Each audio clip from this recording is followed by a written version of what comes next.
weekend and get torn up? Yes or no? Well, let's get everything straight here. Did you go No, to hold Baton on, Rouge hold and on. get torn up? Let's lay out a timeline here, okay? Okay, so the answer is yes. No. We'll get to that in a second. I went to Point Capee Parish on Friday night to start off. We are going to show some love to New Roads, Louisiana. You mean to tell me that this dude right here is not absolutely blitzed? That dude right there is. I was not blitzed. I was having a good time, man. Bro, you were more gone like the wind. Gone like the wind, baby. No, I had a great time. I really did. Or were you white girl wasted? I wouldn't go that far. I have been far more drunk at Baton Rouge. On a scale of 1 to 10, I was probably at a 7, maybe. Oh, so you were blitzed. Yeah, I'm or not anything above a 6. I will say, once again, we start off on Friday night where I had a great time in the greatest Louisiana city, which is New Roads, Louisiana. So debatable. Point Capee Parish. This was one of the coolest things. There was a PHL viewer named Zane. He reached out. He said he lived in New Roads. I had no idea. And he brought daiquiris to the crawfish get together we had on Friday. So there you go, man. There's nothing better than New Roads. And then Friday was great. Saturday was even better. Spent some time. This guy did a really cool thing in the community. My friend Ron Brooks. I think you remember him for the 2011 name drop. Hey, I'm just saying. I've known Ron for a long time. We used to live down the hall from each other. Name drop. It's not a name drop. It is magnifying. It's a name drop. No, it is not. No, it is not. Because I am bringing, I know, Ron. You know that. I wanted to shout out players that do free football camps. Not all of them need to be free, but it makes it accessible for players to get work in with a former NFL player. So Saturday was great. And then Saturday night, we had a PHL get together. Some of your close friends, including Pressure, shout out to him.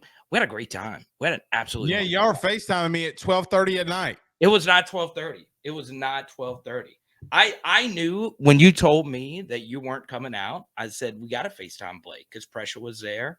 AMAC was there. Jordan was there. We had a good time and FaceTimed, and we weren't cool enough for you, man. So if anybody is judging me. 12:32, Carter Bryant.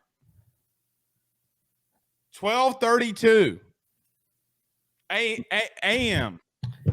But here's my thing. You went to Baton Rouge on Friday, but we weren't good enough for you to come out on Saturday. First off, let's get this thing. You weren't good enough to come to the hangout. Hold on. Some of your viewers are there. That's not true. Yes, Pressure. No, I thought you meant Friday. Alexis Morris went to the Connecticut Sun. All right. There you go. 20 seconds. Do not spend much time on this. What? Zion. Done in New Orleans, yes or no? He's not done. 20 seconds now. He'll play for New Orleans next year. He's not done. All right, let's talk about some LSU football here for just a quick minute. You did a story / video about Harold Perkins. Yeah. Elaborate. Yeah, obviously this is new for him playing the off-ball linebacker position. Like, I think he's going to be fine there. I really do, especially as you've pointed out on this channel plenty of times. Towards the end of the year, he wasn't the same player as he was midway through the season. Some of that was just good scheming by the other team. Everybody played poorly versus Georgia. Everybody played poorly versus Texas A&M on defense for the most part. So it wasn't just him. Those teams out-schemed us, out-coached us, outplayed us. But I am ready, Blake, for the Harold Perkins off-ball linebacker revolution, and I think he's going to be very good there. Now, I know not everyone feels that way. Some people feel he should be an every-down jack linebacker, the same position that B.J. Ojolari played. So stupid. I just don't think that's his best spot. I think there were a few snaps last year where he did play a traditional off-ball linebacker and like a base set. So he wasn't up on the line of scrimmage. He wasn't out wide, of essentially playing, an outside linebacker or a thick nickel. There were times when he was in the box defending the run, and he was fine. And there were, instances where you would see some things from spring practice last year, and he looked fine there. So, yes, it's a new jersey number. Yes, it is going to be a new position and to a certain degree, a new Harold Perkins, but he's going to be better. I think this is the beginning of his ascent to being one of the best LSU Tigers of all time. And I think he is going to be a fantastic off-ball linebacker. And one final thing, Blake, that is very important to point out about that position last year. I think you and I both feel comfortable that Omar Speights is going to be one of those off-ball linebackers. The other has a good chance to be someone like Greg Penn, who played a lot of snaps there last year. They love Greg Penn. They love him. Yeah, I mean, he really plays hard. He is a very solid player. I will tell you, if you go back and watch, and I'd use this game religiously, the Alabama game, if he doesn't make some of those tackles, you're in trouble.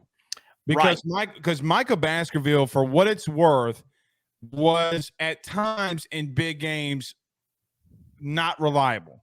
Okay, I don't mean that in the wrong way, but you can just go turn on the film and Greg Penn was there. Let me ask you this: are you worried about Harold Perkins playing? So let me back up. Now go ahead. Do you remember every Monday in February, me and you talked about Harold Perkins, and I came on here and said all the time that he's going on the inside, and people called me nuts. Carter, we talked about that every single Monday in February. We talked about that in January, for crying out loud. Does it worry you that he, in the running game, he's got to go up against some of those bigger guards? Because if they get to him, he's in trouble. Like, that's what you would think. Does that worry you any? Not really. It doesn't worry as much as him having to set the edge in the box, which is what he would have to do if he was playing. See, I'm more okay with him setting an edge. Oh, okay. Meaning if there's an outside run, you're not getting away from him. Right. Okay. Like, my issue with Harold would be if they go 32 zone read or 32 zone or 32 inside zone, whatever it may be, and for whatever reason that guard gets up to the second level. Yeah, it could be an issue. No, I totally see that.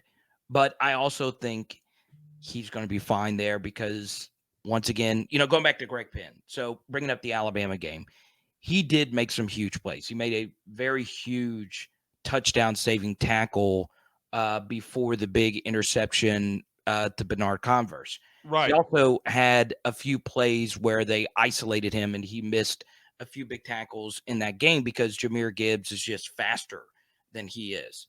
The bonus of having Harold Perkins at that spot is you can't outrun him. I think Jordan or Doug pointed that out here in the chat. He is a true sideline to sideline player. But you're all right. You do worry about the downhill running, but also, Blake, that comes down to scheme and how the defensive line up front is going to perform. And I think this is where Mason Smith steps in. And I know you like Mason a lot. He's going to have to be big for LSU next year. Well, I've said the same. I mean, it's not about liking him or not liking him. At some point, he's going to have to step up. I mean, right. And look, Mason has one of the highest ceilings of any LSU. I agree with that. Interior defensive lineman. But, he didn't really play that much this past year because of the injury. And then his true freshman season, it was not the best defense for him to play in, right? As a defensive tackle and what they did as a true freshman, it was a lot of get up field as far as you can and make as many plays, which is good for your stats. But there were instances where he can get caught out of the gap he was supposed to be in, and there would be a big run. So, next year, if he plays to his capability, the linebackers behind him will be much better.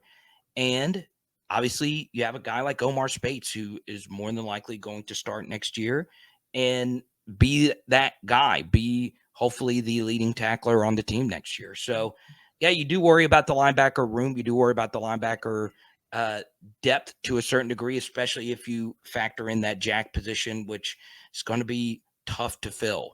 And I think one thing, Blake, rewatching all the games from last year, Ojulari was so good for LSU. When you watch him again, he just made so many big plays for them last year. And who is that guy going to be next year? Is it going to be Ovi? Is it going to be Braden Swinson? Is it going to be Jackson Howard? And the guy with the highest ceiling out of any of those guys is Deshaun Womack. So whoever that person's going to be as that jack is going to be very key for LSU as well. Let me ask you this off the top of your head. From a statistical standpoint, who is the best on the defense? D-line, linebacker, or DB room? Last year? Yep. Man. Just take a guess. I mean, I'm not trying to trip you up. I mean, it doesn't No. I'm curious what. Go ahead. Choose. Oh, so just off the top of my head, let's see. I would probably, especially relative to expectation, I would probably say the secondary. Secondary gave up less passing yards defensively than the D-line and front seven gave up rushing yards. Let me say that again. You know that, right? No, say it again. The statistically, okay, through the metrics, okay, meaning if everything is created equal, meaning attempts, all that kind of stuff, did you know that LSU pass defense was better than LSU in the running game? In terms of yards per play? Yeah, statistically, yards per play, all of it. That's crazy. So now what we kept talking about how bad the secondary is, says whom? No, they were good last year. LSU secondary was good. They were mostly good. They saved you. The Anthony Richardson or Jared Bernard Converse, cool, cute, sounds good. I'm not worried about that. I'm worried about what's happening up front. I think they get better. Couple more questions. We'll get you out of here, Carter. Couple thoughts on Omar Spates. I know you mentioned him a couple times, but you think he's just a shoe-in, obviously? Yeah, I think he's pretty solid. I do. All right, so let's go over to the offensive side where I kind of want to spend most of our time. Let's go. Thoughts of Jane Daniels so far from what you've seen, even though somewhat limited?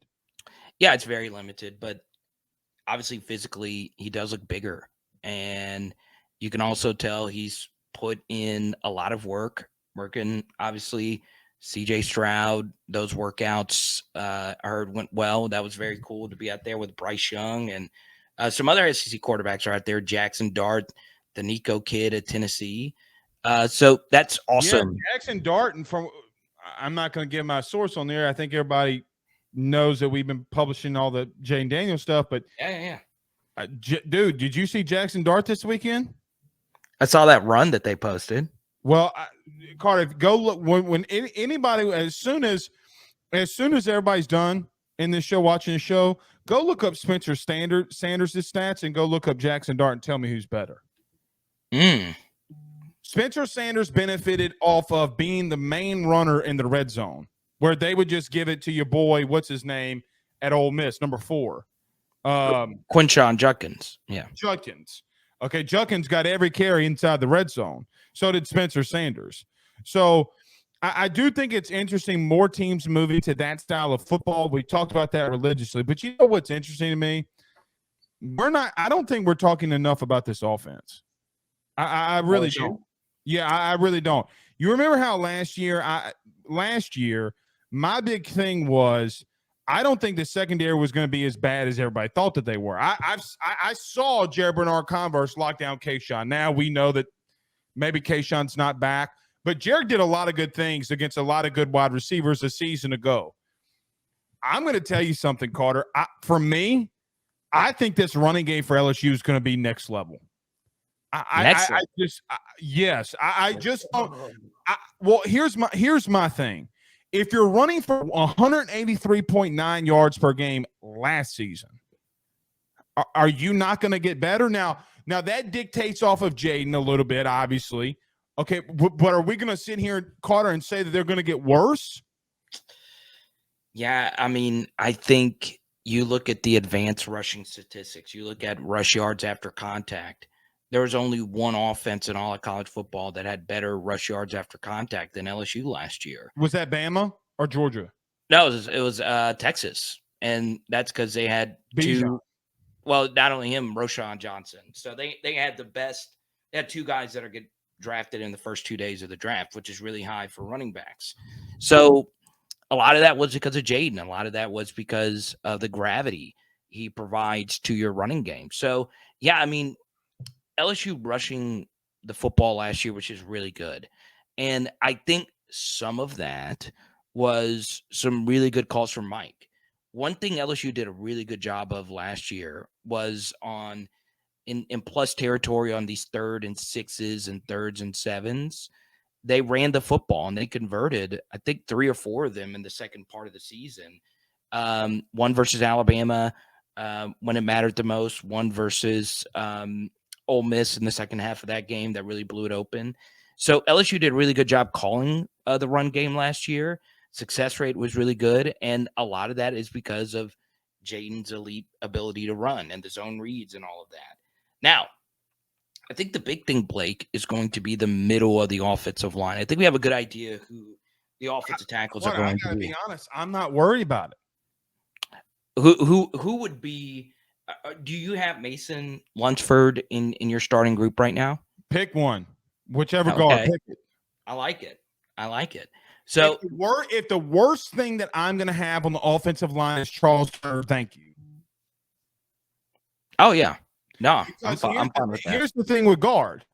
Okay, can you hear me? Okay, I hear you just fine. Yeah. Okay, here's the thing with guard for me. You ready? Yeah. What you gonna do with big number 70? What 76? Is he gonna wear 76? Lunsford? I have no idea. No. Big Lance. Oh, he'll wear. I think he's wearing 53. I think that's his number. Okay, 53. Yeah. Okay, what you gonna do? I feel like I'm Hulk Hogan. What you gonna do, brother, when you got to move Emory Jones to right guard?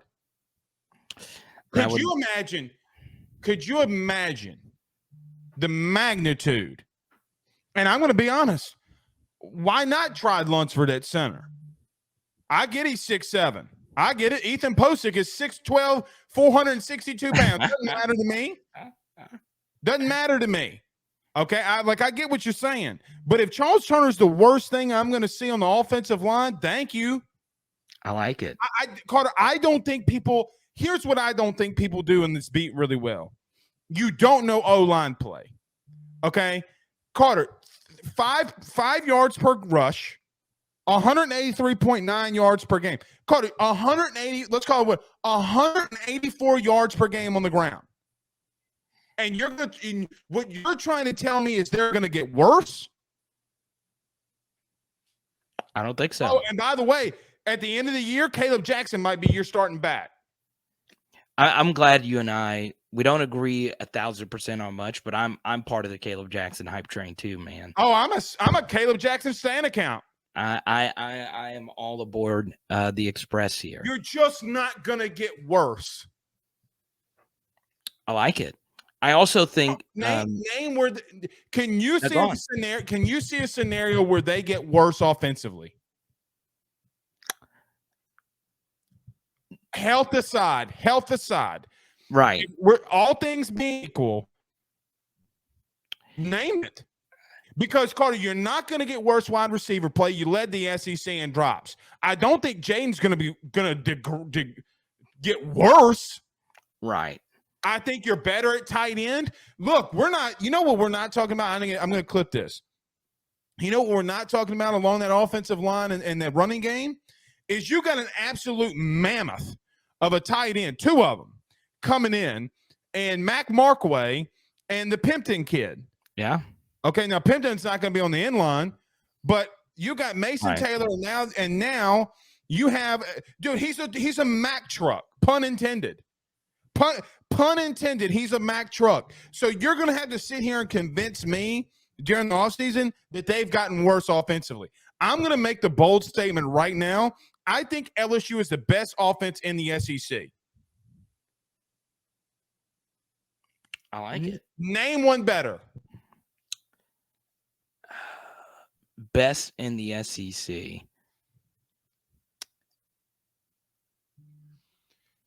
Yeah, go ahead and hit me with Tennessee. Rocky Top, you'll always be. I'm not going to pick Tennessee. What you got at Georgia? Did you watch Auburn's quarterback play? TJ Finley still can't hit the broadside of a barn. And that's a good point, right? Because sometimes you got to look at relative to the rest of the conference, right? So many different teams have so much activity at key positions. So, yeah, I mean, we know what LSU's offense is going to look like more so than the other offenses because there are so many new offensive coordinators and there are so many new quarterbacks. Mike Denbrock's a top 5 OC in the country. Convince me I'm wrong. Pro Football Focus agrees with you. Pro Football Focus stole that from me 2 weeks ago in the same exact order. Did you know that? Oh, did you have it? What was there? What was your order? It was I think it was, I forget off the top of my head, but I had Denbrock at 5, I believe. So Tommy Reese at number 1. Oh, you had Tommy Reese at number 1? No. You know who wasn't in my top 5? Who? So let's go around the SC. Just, you know who's in my top 5? Kendall Browse. I'm fine with that. I am. I'll tell you this. Because he wasted KJ Jefferson's career. He's a horrible OC, brother. I won't say horrible. He's not as good as the hype tells you. I won't say horrible, but in the red zone he was bad, and he was way too cute last year in very big spots for them. So I do like what they have with Enos coming back. But yeah, to your point, I think LSU very well could be the best offense in the SEC. Name somebody better. Can you name anybody better? But I want to go back to something you said a minute ago, which was, can this offense be worse than what they were last year? Right? You said how can they be worse than what they were last year? That's essentially what you said, correct? Correct. All right. What I will say is there were far too many games last year for LSU offensively where they were bad. And the week-to-week consistency needs to be better in every position group. Even in that inconsistency. Okay, because I put that in. I put that into what we talked about too. Name an offense that didn't have a down game or two. Name them. Name a team that didn't. Oh, no. I agree. No, I totally agree. Everybody has bad games. But LSU had too many abysmal games, too many abysmal halves last year. And I don't disagree with that. Right. And that's just yard per play data. That's just everything. And for them to win a national championship, you can have down games. You can have bad games, but you just can't have as many bad halves as LSU did last year offensively. But you got a quarterback that comes back. You got most of your offense that comes back. As long as Malik Neighbors is healthy, you should be pretty good to go. All right, last one for you. This spring game thing that coaches are talking about playing another opponent. What's your thoughts on that? Oh, I love it. I went on an SEC program years ago, hammering home this. So basically what you're saying is Hugh Freeze stole your idea? I hope everybody steals my idea. It's been floated around. Right, I'm gonna throw this out here to you. Okay, let's throw this out here to you. I don't think it works in the spring. Teams don't have full rosters. Right. Okay. There are some programs that will get 20 kids in June. Okay. I just don't know the level of competition. I don't know the level of what you're going to see there that's going to make it worthwhile. Now, let me tell you what I would do. You ready? Let me tell you what I would be okay with. Let's hear it. I'm okay with one-on-one run game stuff, like meaning put your run personnel on the field, like just do front 7 versus front 6 of O-line, tight end, D-line, front 2 linebackers, safety, whatever, however you want to do it. I'm kind of okay with that. I'm okay with 7-on-7 in pads. What I don't know if I'm okay with in September, in April, is you going out there and hitting one another. And everybody, the argument that I hear from everybody was, well, Blake, high school teams do it. This isn't high school. Okay. Because normally in the spring, you play against teams that are lower or equal to what you have, right? Carter, I never played a spring football game in my life in high school. Not once, ever. I dressed out for one, didn't play. I came into the second half, played 20 snaps, and I was out of there. So I did play one, but I'm talking about like really go in there and play a spring. It never happened. Was playing baseball. We had guys rehabbing. I just don't. Now, here's my thing. If you want to start like OTAs in July, like start mini camp in July. Let guys run around with coaches. You do it in the NFL. That's why their product is so much better. It's because they have more time with them. If you want to do an early scrimmage on the first weekend in August or second weekend in August, I'm cool with that. I just don't think it benefits anybody playing a game in April that when you got to go April or May, June, July, August, damn near 5 months before you play again. It just that part doesn't make a lot of sense to me. Right. Okay. So one quick thing that obviously changes a lot of this is a transfer portal. So it is important to note that it did get moved up. So transfer portal here starts in 5 days, which is crazy. It was May. Yeah, it starts Friday or Saturday, correct? It's wild. Yeah. So April 15th, it's going to be wild. All right. Oh, so there's going to be more than likely some players for some SEC teams that you may or may not know that will be entering while a spring game is still yet to be played. So, look, it's going to be wild. Be ready for it. And that's another big thing, Blake, is there's so many people that transfers. I totally get it with the roster things. You can not play full games. You could say, hey, we're doing 10-minute quarters, or it's a running clock throughout. Don't hit the quarterback or whatever. The reason why I like it is college football is unique in that there are no scrimmages. There are no preseason games. And I don't necessarily like that. It is truly the only sport that we have, that we care about, that doesn't have scrimmages, that doesn't have these. It's also the only roster in football that allows you to have 120 people too. So that's even more to have a spring game, or I think it's less because Carter, you got 22 starters, 44 guys that are going to play first and second team.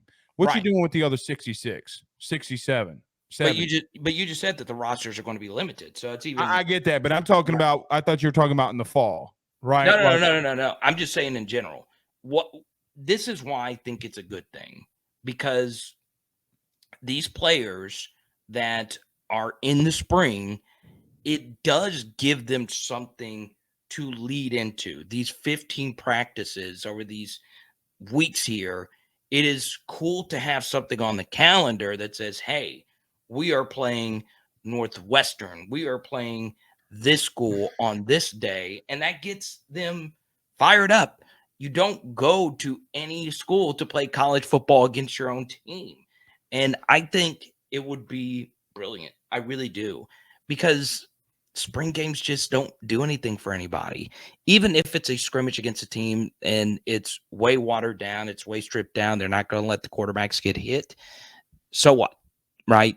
Play a game versus someone, at least see if it works, and make some money. Give us something to look forward to, because the spring game right now is just not cutting it, Blake. I'm sorry. I'd rather go to Zippies and knock down 5 more. I don't Packers. care about spring. I just don't. Huh? I think you get the practices, you get the rotation, you get the technique. That's all it's for. I don't need a game to tell me all that. All right. We'll see you next Monday, buddy. Don't go to Zippies and get drunk. Peace.